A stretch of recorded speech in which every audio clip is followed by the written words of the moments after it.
My name is Ava Whitmore. I'm 34 years old. And this is the story of how I was erased from my own family, and how, with nothing but quiet strength and a worn compass, I walked back in and reclaimed everything they tried to take. It started on a Sunday evening at my father's lakeside villa in Vermont. The house had always been beautiful in that cold, sterile way that expensive things often are. Glass walls overlooking still, gray water, hardwood floors too polished to ever feel like home. But that night, something else made the air colder than usual. It wasn't the rain tapping against the panes or the wind screaming through the trees. It was the words. "Congratulations, Ryan," my father said, sliding a heavy envelope across the table to my younger brother. "You've earned it. The deed to the villa, the company, the offshore accounts, all of it. Handed over like a congratulatory handshake for a job well done." I sat across from them, silent. Not out of grace. Not even out of disbelief. Just numbness. A numbness so familiar I didn't even flinch when my name wasn't mentioned. Ryan wouldn't look at me. His hands fumbled with the envelope. My stepmother kept her eyes glued to the diamond pendant she wore like a shield. Mr. Whitman, our family attorney, sat uncomfortably at the end of the table, flipping the edge of his folder with a sort of nervous rhythm. And then it happened. My father turned to me, lips twisted in a half-smirk. "And you, Ava." I braced for it. "You've always been a dreamer. Too compassionate to survive in the real world." A knife couldn't have cut deeper. My throat closed. I was 34, but in that moment I was 10 again, being told I was too soft, too emotional, too much. Always too much of the wrong things and never enough of the right ones. "You walked away from this family," he continued, voice like gravel. "You chose purpose over power. You left to work in some clinic overseas like you were saving the world." "No," I whispered. "I left because no one ever asked why." He rolled his eyes. "Bear me, Ava. You were never cut out for this. You didn't want the responsibility." "That's not true," I said, my voice low but steady.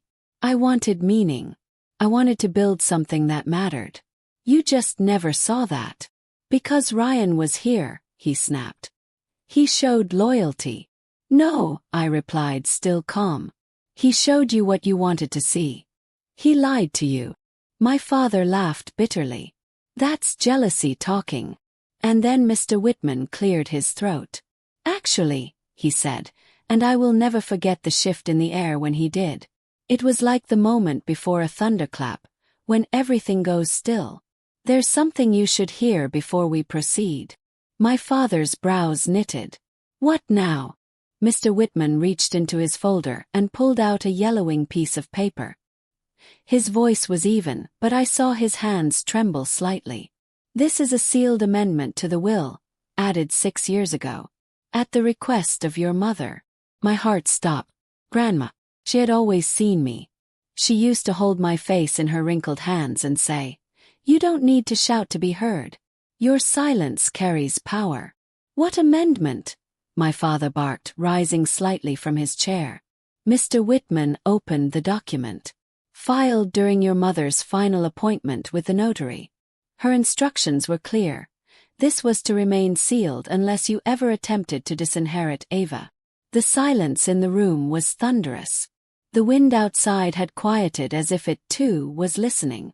"She had no such authority," my father growled. "She did," Whitman replied calmly. "She retained 51% ownership in Harborcrest Holdings until her death. You never challenged it. And legally, she had every right to set conditions." Ryan's face drained of color. My stepmother's fingers clutched her necklace like a lifeline. Mr. Whitman turned to me. "Miss Ava, would you like to read it or shall I?" I couldn't speak. He nodded. He unfolded the paper and began to read. "In the event that my granddaughter Ava Whitmore is deemed unworthy by her father, I hereby grant her full authority over my share of Harborcrest Holdings, to be enacted immediately. All voting rights are to be transferred to her name. This amendment shall override any previous agreements regarding decision-making or ownership." I heard the words, but I felt my grandmother's voice in them. My father's jaw tightened. What the hell does that mean? It means, Mr. Whitman said slowly, that your daughter is now the majority shareholder. Nothing you sign tonight can override that. My father stood. The chair screeched back against the hardwood. This is absurd. I stood too. Not to challenge him. Not to rise to his level.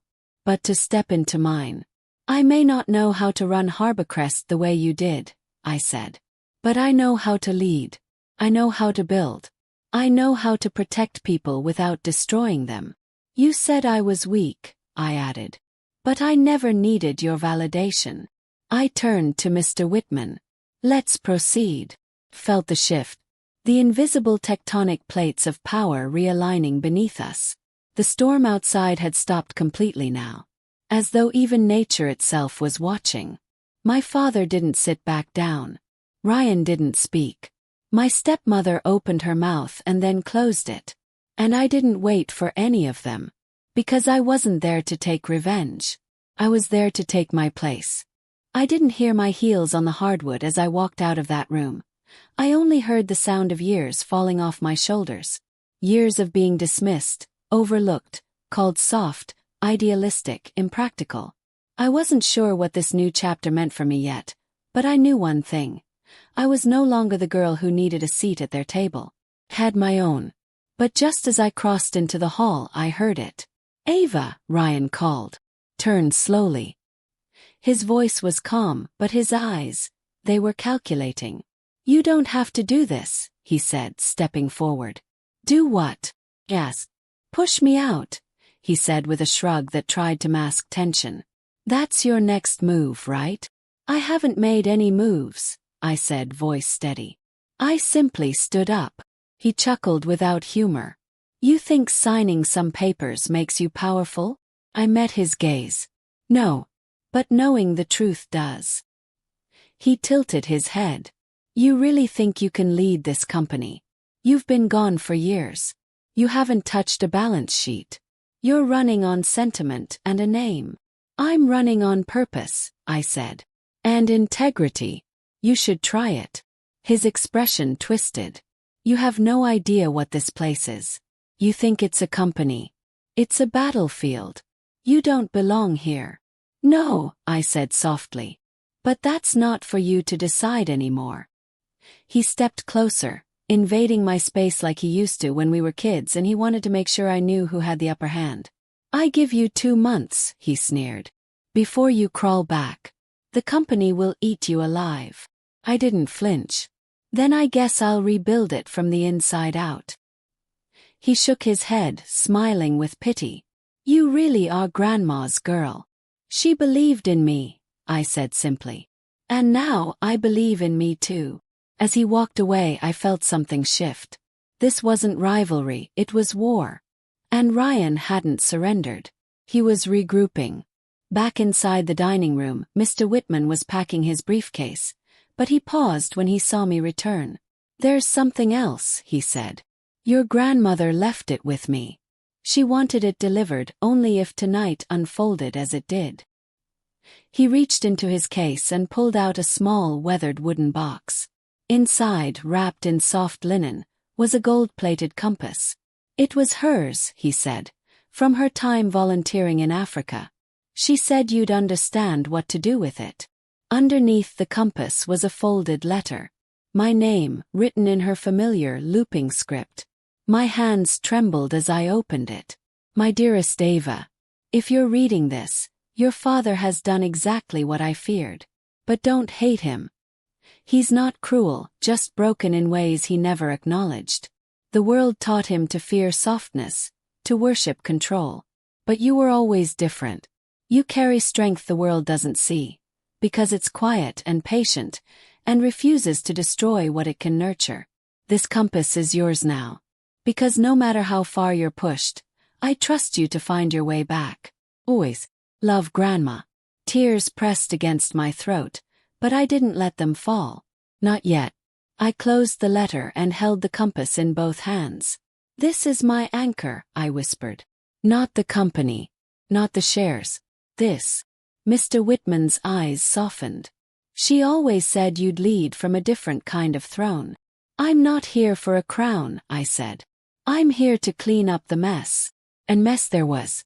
Within days of my appointment, the whispers started. First in the break rooms. Then in department meetings. The new CEO, the dreamer daughter. The one who hadn't stepped foot in Harborcrest in almost a decade. They were waiting for me to fail. Some of them were hoping for it. But I didn't hold flashy meetings. I didn't storm in with titles or threats. I walked the floors. I listened. I shook hands. I looked people in the eye. And I learned. What I found gutted me. Departments pitted against each other. Promotions handed out like favors. Entire teams paralyzed by burnout and fear. This wasn't a business. It was a monarchy. And Ryan had played prince while our father ruled like a king. One afternoon, I entered the break room and all conversation stopped. A group of employees froze mid-laugh, plates in hand. Please, I said, raising my hand gently. You're on break. Eat. A janitor named Rosa stood slowly. We weren't allowed to sit if Mr. Ryan walked in. My chest tightened. Well, I said softly. That changes today. Her eyes flickered. Then she smiled just slightly and sat down. That night, I stayed late reviewing financial reports and internal emails. I found 3 misused department budgets. A shady deal with a supplier I'd never heard of. A pattern of employees who'd been terminated within a month of raising concerns. This wasn't mismanagement. It was rot. And if I didn't act fast, it would consume me too. The next morning, Ryan stormed into my office with a folder in hand. You want the CO seat, he barked. Let's see you survive this. He tossed the folder onto my desk. Inside were screenshots, emails, and photos.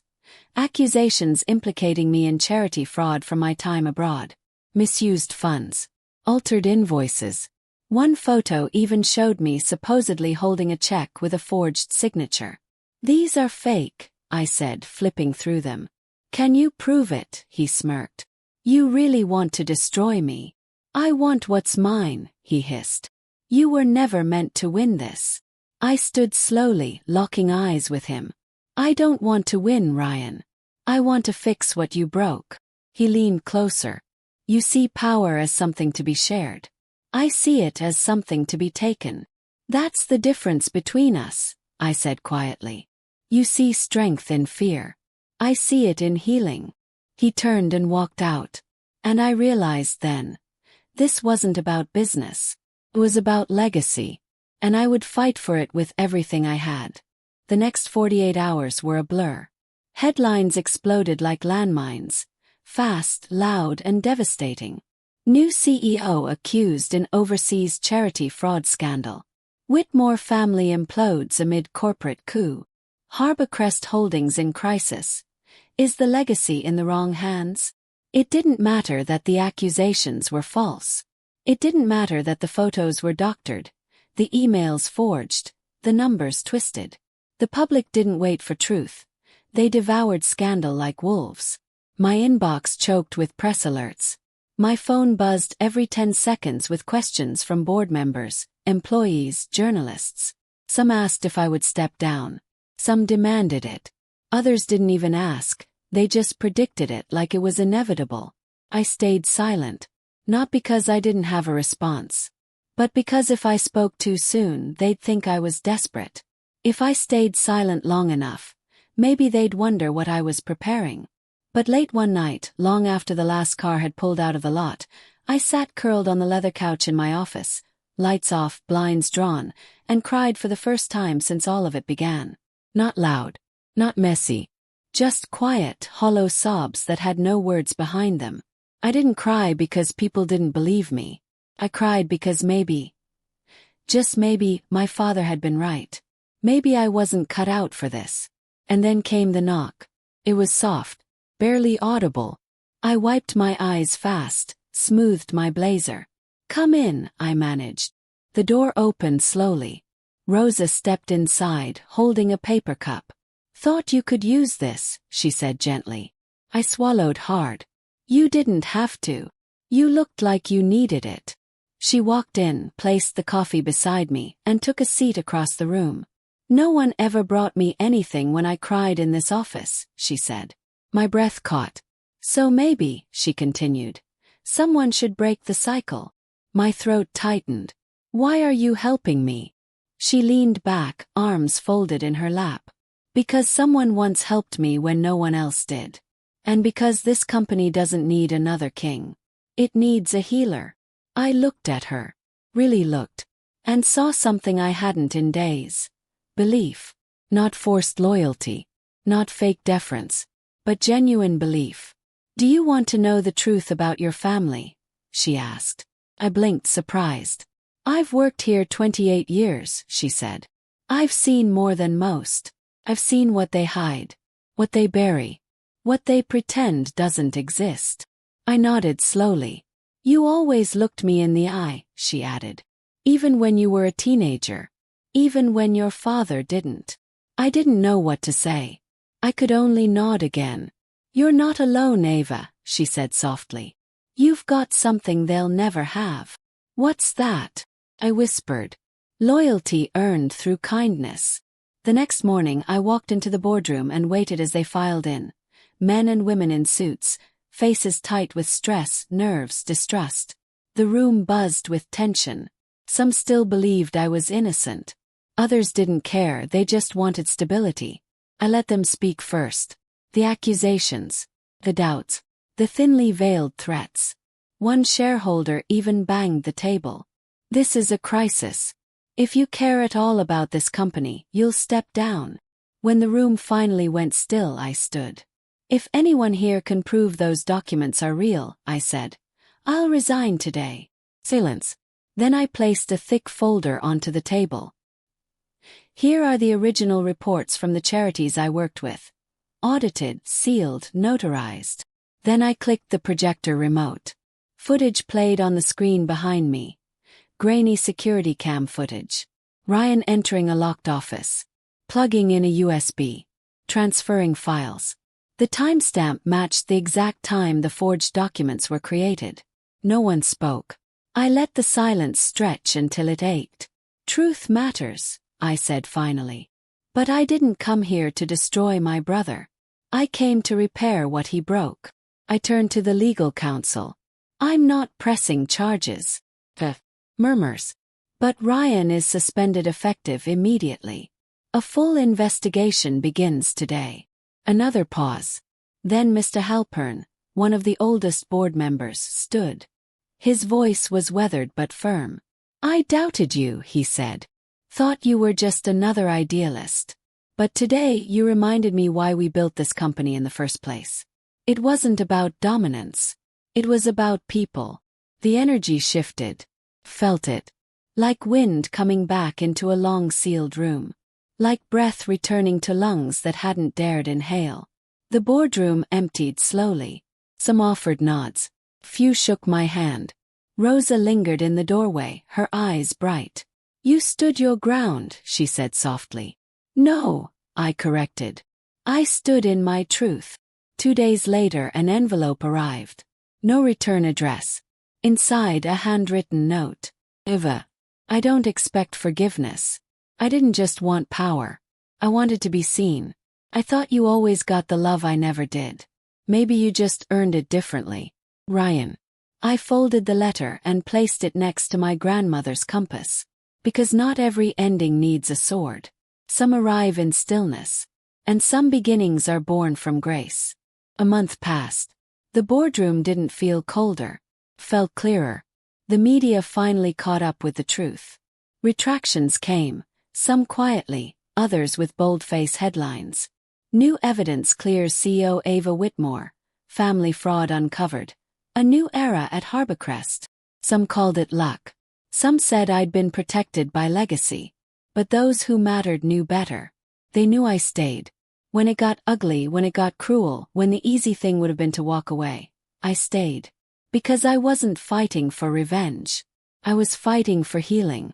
And healing doesn't shout. Endures. But not everyone accepted it. One name stayed missing. My father. No calls. No messages. No lawyers. Just silence. A part of me was relieved. Another part, The wounded girl inside me ached with questions. Not for closure, just for acknowledgement. Had he felt anything that day? Had he known he'd lost something he could never take back?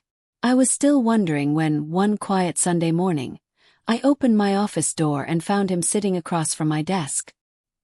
He wasn't dressed like himself. No blazer, no tie, no gold cufflinks. Just a plain navy sweater, worn jeans, and eyes that had aged. I didn't speak. I walked in slowly, placed my bag down and sat. His hands were folded, his jaw clenched, but his shoulders sagged, like something heavy had finally fallen from them. I had to see it, he said. See what? This office. This company. Not burning. I didn't respond. He studied the corner of the desk. Then, from his coat pocket, he pulled out a photo. I recognized it instantly. Me, 12 years old, covered in paint. Grandma beside me, laughing, holding up a splattered canvas like it was the Mona Lisa. She said you'd change this family, he whispered. I just didn't want to believe it. I watched him. Carefully. Quietly. If I did, I said softly, it's because she believed in me. He nodded, jaw tightening again. I came to say something. He looked up. Something I should have said a long time ago. My heart thudded once, then twice, slower the third time. He met my eyes. I'm sorry, Ava. For everything. There it was. The thing I had imagined hearing my entire life. The thing I thought would fix the crack in my chest. But it didn't fix anything. Softened it. Part of me wanted to say it was too late. But healing doesn't start with blame. Starts when someone finally breaks the cycle. So I nodded. Thank you. He breathed in slowly, as if the air tasted different. I just needed to say it before I ran out of time. Then don't, I said gently. Fix what you can. It's not too late. He didn't answer. Just gave me one last long look. Then he stood and walked out the door. And that was enough. Not perfect. Not clean. But enough. 2 weeks later, Rosa stepped into my office with a folder in hand. What's this? Asked.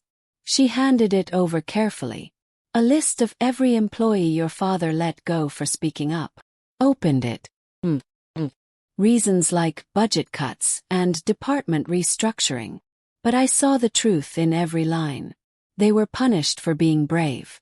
And now I had a chance to do something no one had done for them. I read every name. Then I signed every letter. Invitations to return. No questions asked. Some came back. Some didn't. But the ones who returned walked into that building like something had been returned to them too. Dignity. Because legacy isn't built on bloodlines. It's built on how people feel when you leave the room. And in the weeks that followed, the rooms changed. Not quieter. Warmer. People didn't avoid me anymore. They approached. They asked. They shared. And I listened. Because sometimes the best way to lead isn't with answers. It's with presence. Ryan never returned to the company. But one afternoon I met him for coffee. No apologies. No rehashing the past. Just two siblings sitting across from each other, trying to understand how the same house raised such different hearts. It wasn't closure. It was understanding. And sometimes that's enough. By spring, the office had begun to feel alive. Not perfect. Not loud. Not revolutionary. Just human. There was laughter in the halls again. Meetings started with warmth instead of tension. People stopped apologizing for needing a break, for asking questions, for being themselves. It wasn't the kind of success my father would have measured. There were no dramatic spikes in stock prices or flashy headlines. But for the first time in years, Harborcrest felt like a place where people could breathe. And maybe that was the greater turnaround. But healing doesn't mean safety. Not always. I had underestimated how deeply some of the old guard clung to the old ways. One Thursday morning I was in the archive room, of all places, reviewing files from a 2-decade-old acquisition when Rosa stepped in, clutching her phone. You need to see this, she said, handing it to me. It was a press release. Anonymous source. Sent to every major business outlet. Harbourcrest CEO used foundation funds for private travel. There was even an attached spreadsheet. Names of donors. Internal flight logs. All doctored. All traced back to the exact private email Ryan had used once to send me a vacation recommendation back in 2019. It was a trap. Another one. Closed my eyes. I didn't feel anger. Felt tired. But tired doesn't mean done. Get the comms team, I said. And legal. We handle this fast but quiet. By noon we had traced the edits, sourced the metadata, and collected logs of every transaction ever made under my name. By 5 we had our statement drafted. No drama. No blame. Just facts. Truth. Steady and clear. By nightfall, the story had been pulled from 3 outlets. By the next morning, 2 others had issued corrections. But what happened next shook me more than any scandal could. A handwritten envelope arrived at reception. No return address. Inside a photo. Me at 12 again. The same one my father had carried that day. Except this time, it had a note on the back in a familiar hand. This is who you are. Not what they say. Led like her. Gee. I blinked hard, swallowing the lump in my throat. Grandma's handwriting. But how? She'd passed before she could have ever known what I'd face now. Rosa entered quietly. That came an hour ago, she said. From a courier. No signature. Who gave it? No name. Just said it was from someone who believed in you. That night I took the photo home. I set it on my nightstand next to the compass. And for the first time in months I slept soundly. Because belief doesn't die with people. It lives in actions. In memories. In legacy. And legacy, I was learning, wasn't something I inherited. It was something I earned. The next week I presented our board with a plan. A new mentorship program, built specifically for employees from non-traditional backgrounds. No degrees required. No politics. Just heart, vision, and opportunity. There were murmurs. Resistance. But then Mr. Halpern, the one who'd once doubted me, stood up. I came from nothing, he said. And someone gave me a chance. I forgot that. Thank you for reminding me. The vote passed. Unanimously. That afternoon I walked through the lower-level offices. The ones we barely talked about. Where the temps worked. The contractors. The overnight teams. I stopped at the desk of a young woman named Shireen. She'd been working admin since before I arrived. Quiet, efficient, invisible to most. Shireen, I said gently. You applied to our leadership training program? She blinked, startled. I thought they'd just ignore it. Well, I said, smiling. They didn't. Welcome to the first class. She covered her mouth, eyes watering. And I saw it. What my grandmother always saw in me. Potential that didn't shout. But stood tall anyway. Later that day, as I walked the executive floor, I passed my father's old office. The door had been closed for months. But I opened it now. It wasn't haunted. Just empty. Cozy. Quiet. I didn't need it. I didn't need anything from that space. Except one thing. Plaque on the wall. Bronze. Cold. Power is earned by command. J. Whitmore. I removed it. And in its place, I hung a simple framed quote. True power is quiet. It listens. It lifts. Then I walked out. Because this company wasn't his anymore. It was ours. The world outside kept spinning. Earnings reports improved. Not dramatically but honestly. Investors saw consistency where there had been chaos. Retention rates stabilized. One department, the one once infamous for its revolving door, held its staff for 6 months straight, for the first time in over a decade. That was my success story. Not numbers. People. But Harbourcrest wasn't just a company trying to recover. It was a name. Legacy. And legacies don't change without resistance.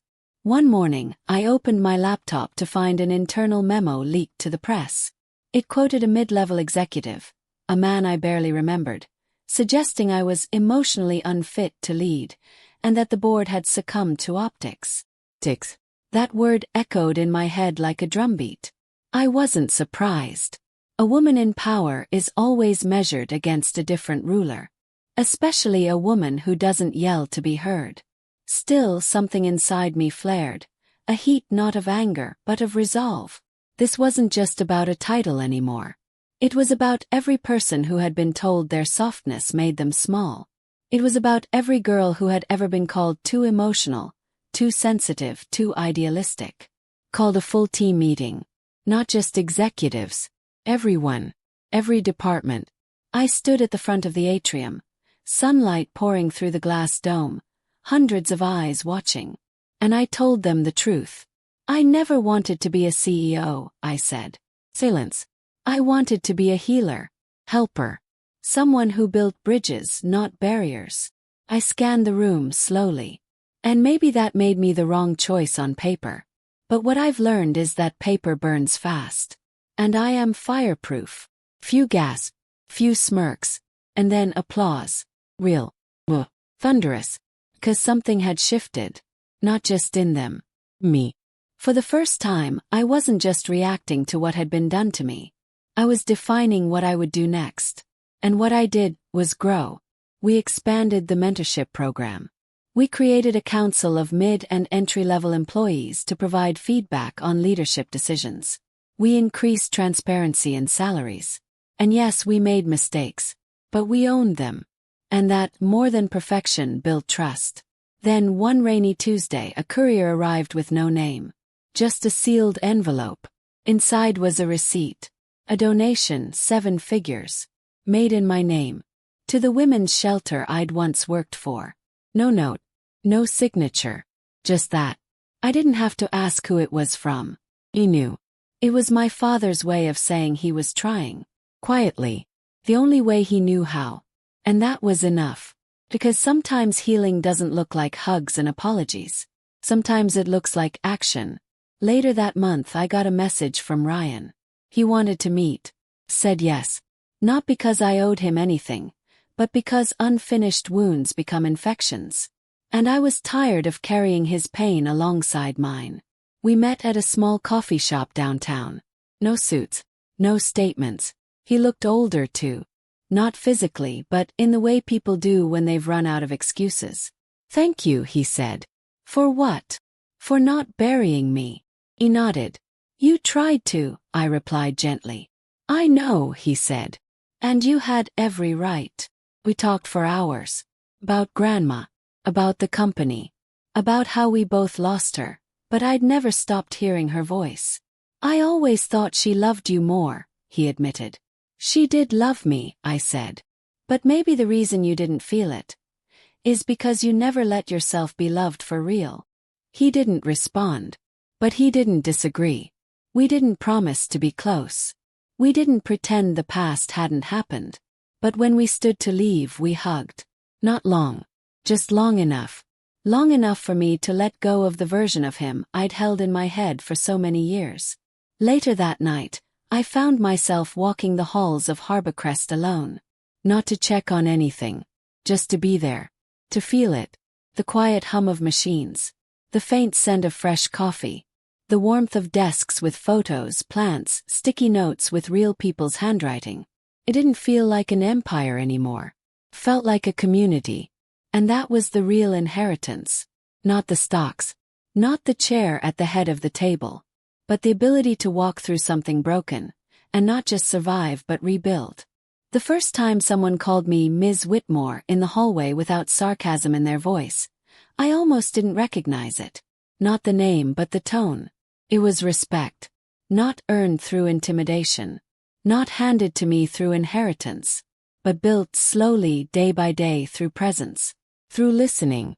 Through standing up even when my knees shook. 6 months had passed since that first night in the villa. Since I walked in a ghost and walked out a storm. But this wasn't the kind of storm that tore things apart. It was the kind that cleared the air. The company was quieter now. But not in a way that signaled fear. It was a different kind of quiet. Steady. Focused. Intentional. I walked into meetings and didn't have to prove I belonged there. People spoke because they wanted to be heard. Not because they were afraid to be left behind.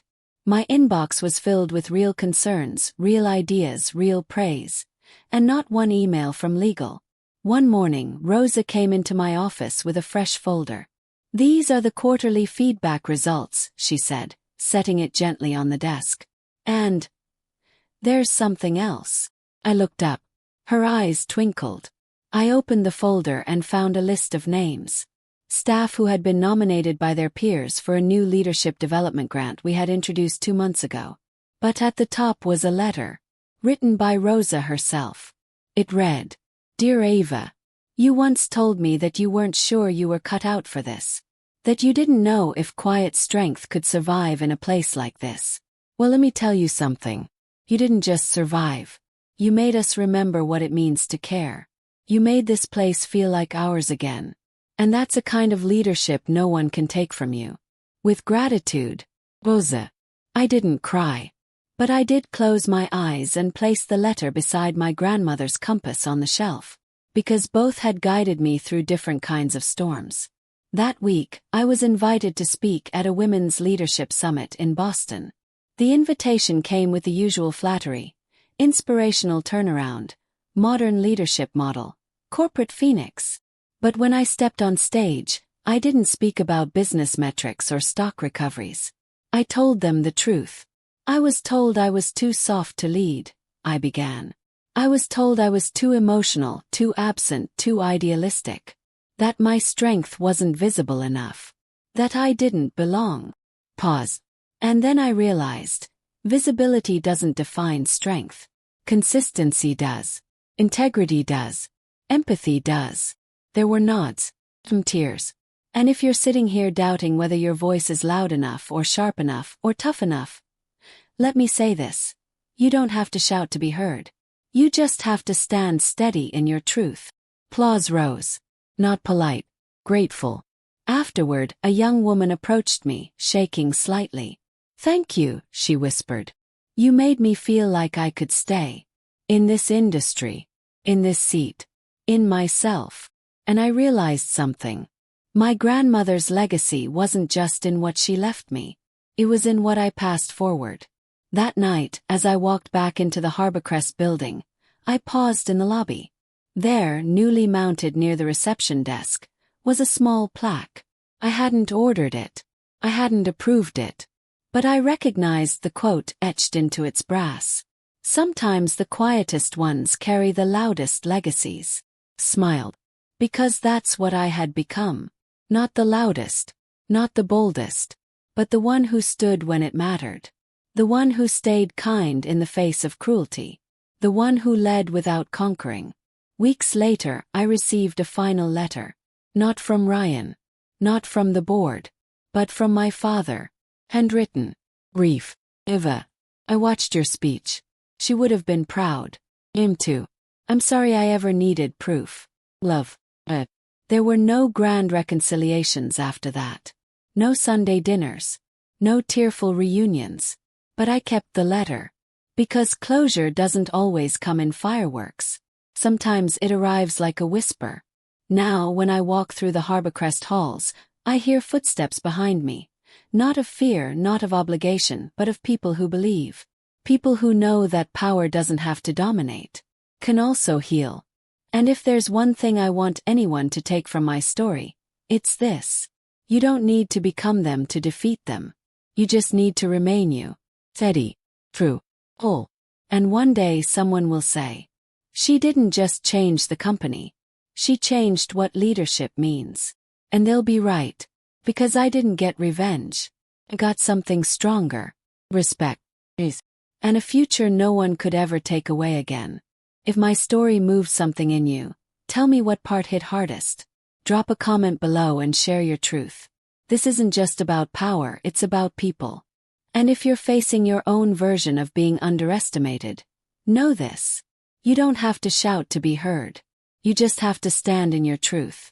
Subscribe to Revenge Echoes for more stories like this, because sometimes the quietest voices carry the loudest legacies.